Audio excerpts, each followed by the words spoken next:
คณะผู้แทนสากลขั้นสูงได้เยี่ยมยามสนามปฏิบัติงานการสำรวจกวดกู้ระเบิดทีบอทันแตกที่ยังตกค้างของศูนย์แก้ไขระเบิดทีบอทันแตกและฝึกอบรมบรรเทาภัยพิบัติกองทัพ0253อยู่ที่เมืองกาสีของแขวงเวียงจันทน์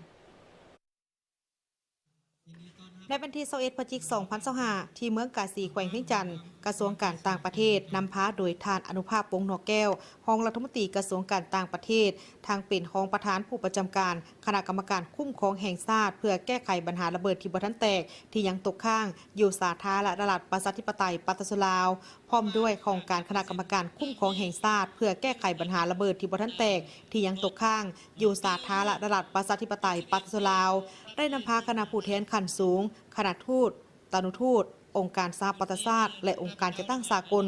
ลงเยี่ยมยามภาคสนามการปฏิบัติงานการสำรวจกวดกู้ระเบิดที่บ่ทันแตกที่ยังตกค้างอยู่ศูนย์แก้ไขระเบิดที่บ่ทันแตกและฝึกอบรมบรรเทาภัยพิบัติกองทัพ0523ที่เมืองกาสีแขวงเวียงจันทน์ซึ่งการเยี่ยมยามดังกล่าวนี้เป็นกิจกรรมปิ่นอ้อมของกองประชุมโต๊ะมวลระดับสูงครั้งที่14ที่จัดขึ้นในระหว่างวันที่18ถึงวันที่20 พฤศจิกายน 2025ที่นครหลวงเวียงจันทน์ในโอกาสนี้ทีมนักสำรวจกวดกู้ระเบิดงานของศูนย์523ก็ได้รายงานสภาพการจัดตั้งปฏิบัติเวียกงานของศูนย์ซึ่งได้เน้นถึงผลสำเร็จการตีราคาและข้อคงข้างต่างๆผ่านการจัดการแสดงภาพการปฏิบัติงานและตัวอย่างการสำรวจกวดกู้ระเบิดที่บ่ทันแตกการนำเสนอยังได้สะท้อนให้เห็นถึงผลกระทบของเวียกงานกวดกู้ระเบิดที่บ่ทันแตกต่อกับการบรรลุเป้าหมายการพัฒนาแบบยืนยงหรือปพยของสาธารณรัฐประชาธิปไตยปาตสลาวโดยเฉพาะ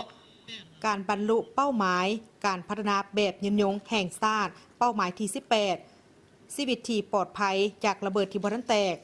ท่านอนุภาพวงศ์นอกแก้วก็ได้แสดงความสมเสยถึงความพยายามของบรรดาองค์การปฏิบัติงานและพนักงานปฏิบัติงานในแขนงการดังกล่าวโดยได้เน้นหนักถึงการประกอบส่วนอันล้ำค่าของพนักงานทุกคนบ่ว่าจะเป็นเวียกงานเกี่ยวกับการสำรวจการกวดกู้การให้ความรู้ทางด้านความเสี่ยงจากระเบิดหรือการช่วยเหลือผู้ถูกข้อหาอีกด้วย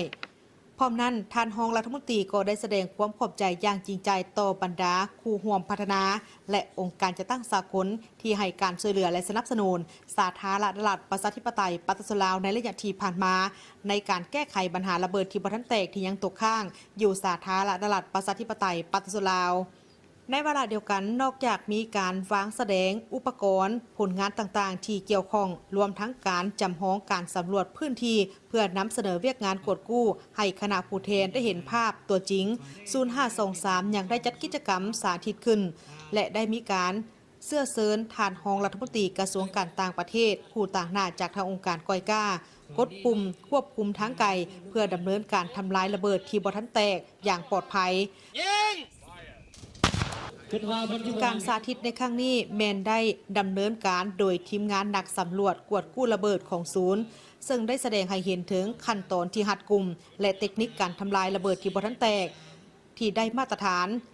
การเยี่ยมยามในครั้งนี้แมนได้เน้นหนักให้เห็นถึงความมุ่งมั่นอันเลิศซึ้งต่อกับเวียกงานมนุษยธรรมและการพัฒนาชาติโดยได้เปิดโอกาสให้บรรดาผู้ร่วมพัฒนาและผู้ให้ทุนเห็นถึงการปฏิบัติงานโดยตรง